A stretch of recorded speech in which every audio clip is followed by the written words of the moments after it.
I hope you guys caught our previous video because we just finished up doing custom tug and groove boards throughout our whole bathroom. Looks beautiful. We're going to be heading on to trim work. But while we're doing trim work, we're actually going to be starting a new project. So here is the master suite, this section right here.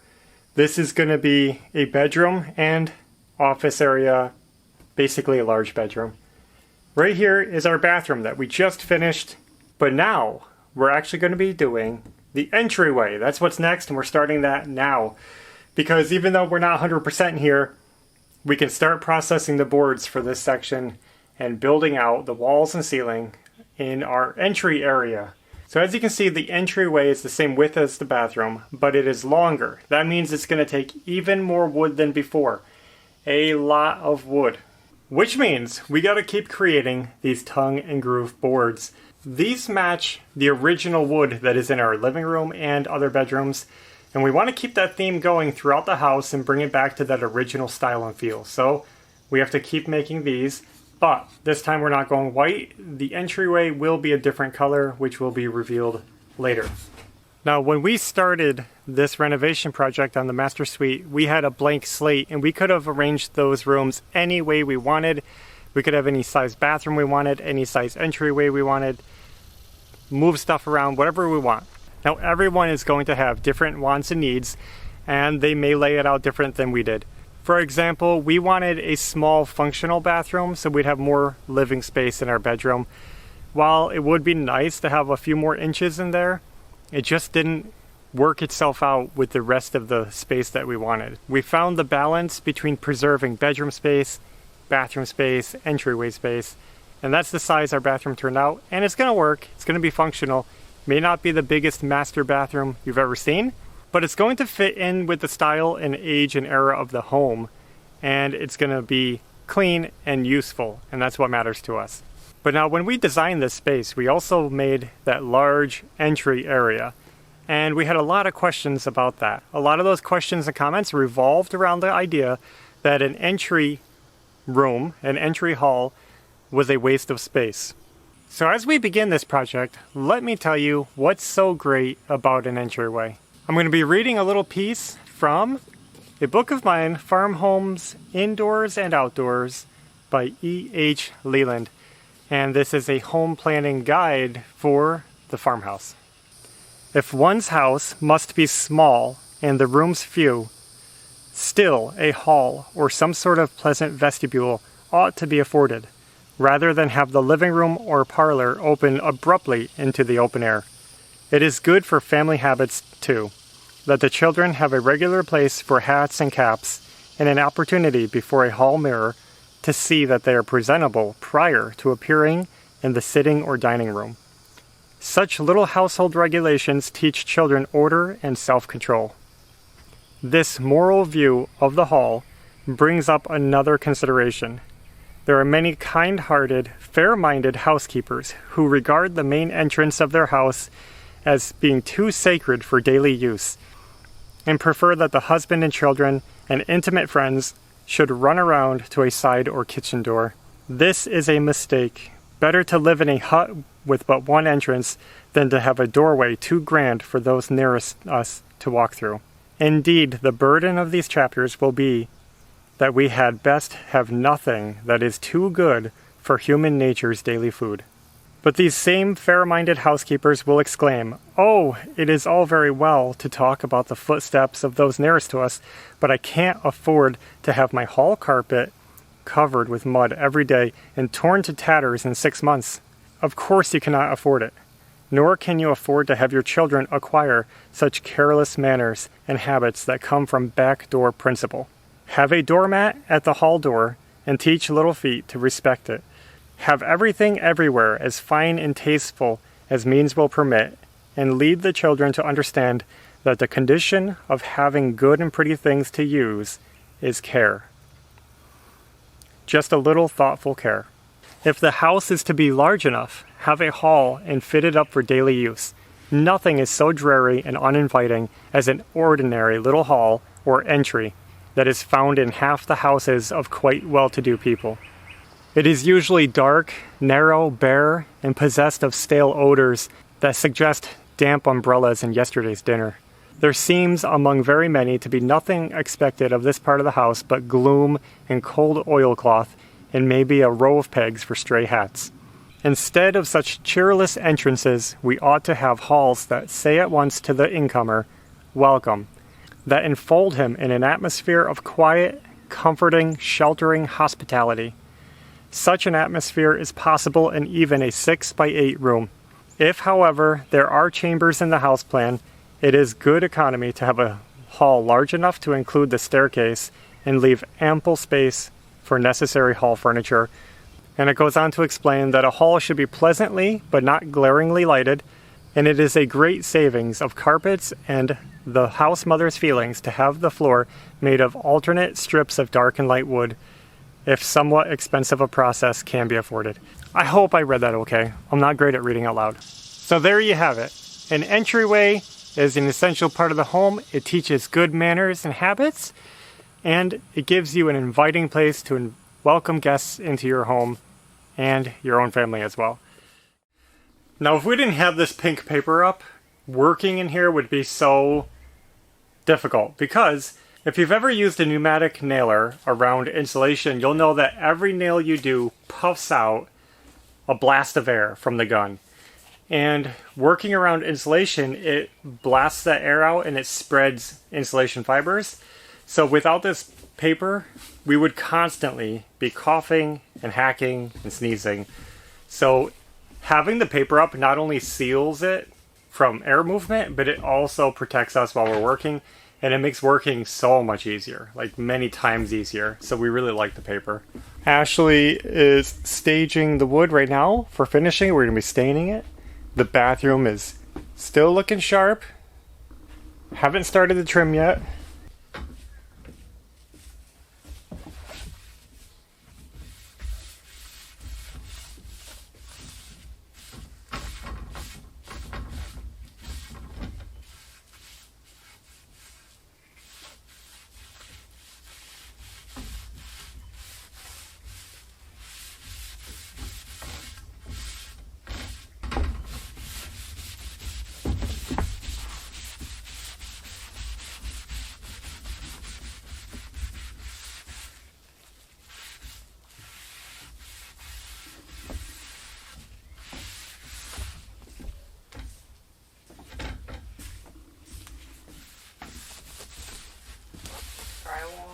Yeah.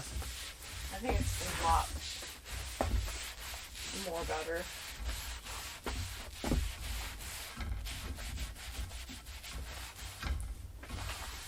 It's not any quicker,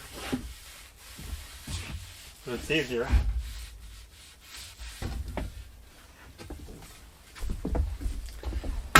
Previously, I've just been using a paintbrush to apply the stain. That's what I had on hand.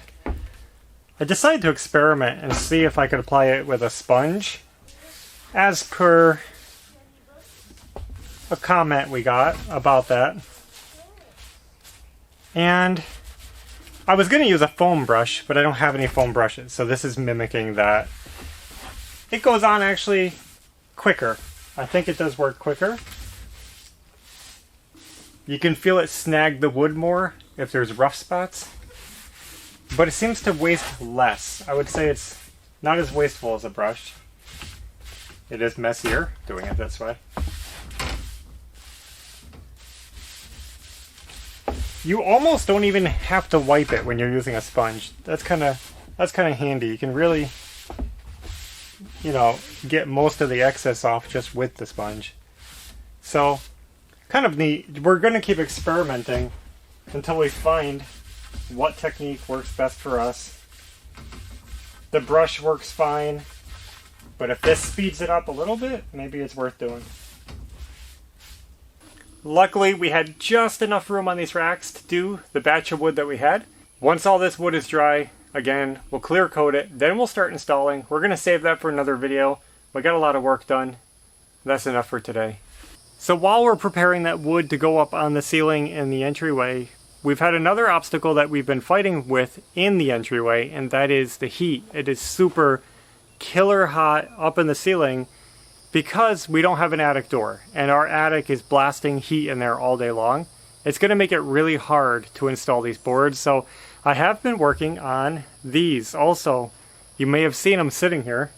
I have actually 2 wooden doors, mini doors that I've been working on, which are going to be the attic and the loft doorways. If I can get these door frames and doors put together and installed, it's going to block all that heat and it's going to make it a lot easier to get up there and work so that I'm not just pouring sweat trying to get those tongue and groove boards installed.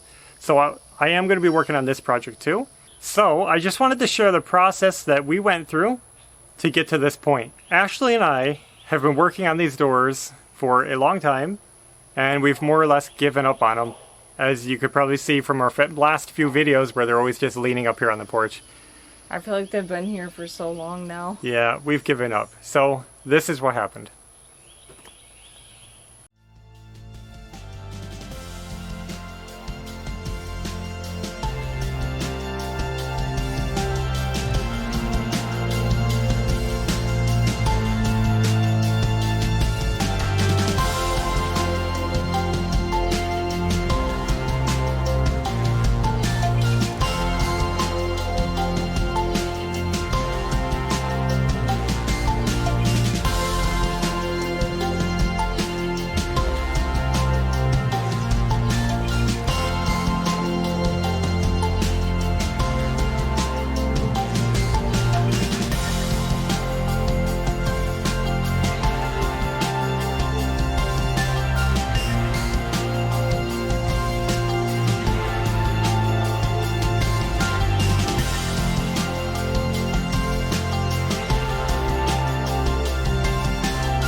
Refinishing these doors has been a real eye-opening experience for me. You see, I've never strip painted doors before, or any painted objects for that matter. I've never strip paint, and I've never had to refinish something down to the bare wood. And I really wanted to see how hard it was and if I could do it. So I took the challenge on these 2 doors since they were relatively small and simple, and I thought it'd be a good project to start with. It has been a lot slower than I expected and a lot messier than I expected. And honestly, I've come to the conclusion that it is not worth it. It is not worth the time and money spent stripping and refinishing these doors. So I'm going to leave them where they're at right now and we're going to end up painting these doors. It might seem like a waste of time going through all that work just to end up painting over them anyway. I'm glad that we got most of the old paint off, and I'm glad I was able to have an experience to learn from. So all in all, I would say it's fine. I don't regret doing it. But I really had this moment where I said, what am I doing? What am I doing with my time? I've been spending hours upon hours scraping and cleaning and stripping and waiting. And just for these two small doors, I can't believe the expense. They're not even that great of doors. They were cheap doors. Between buying brass brushes and paint scrapers and multiple strippers trying to find the right one, and mineral spirits and solvents and cleaners and all this stuff, you could spend $100, $200 and you go through this stuff like nothing just to take some paint off some doors. It's not that important. In this grand scheme of life, it's not going to be worth your time and dealing with caustic chemicals and throwing away tons of waste and rags and creating all this just garbage to throw away, using up all the rags in the house, and ending up with globs of sticky, slimy mess dripping all over the place and won't come out of the brushes. It gets all over your hands, and I know you could have gloves. I ran out of gloves doing these projects. So yeah, the expense, the time, it's crazy. I would say only go through this work if it's a true antique that you love and you want to restore. Otherwise, it's a waste of time. It's a waste of our time because we have more important things to do. And we wanted to see if we could stain these doors, but we're going to move forward from that and we're going to paint them, and they're going to be just fine. You got to think about the big picture of life. When you're living in a house, you're not going to be worried about what the door looks like. You're just not. Right now, our doors in the house are probably they're ugly, and they don't bother us at all because we're living with it. So whatever. I'm going to go ahead and fill some holes and give these a sanding, and then they're going to be ready for paint.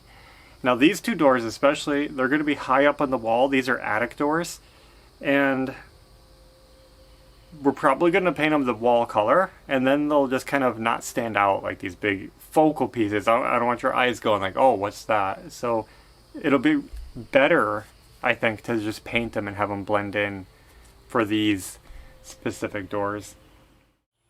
So that's how we made it to that stage on the doors. They look pretty good. There is some paint left over, some white spots here and there, but we don't care. It's done.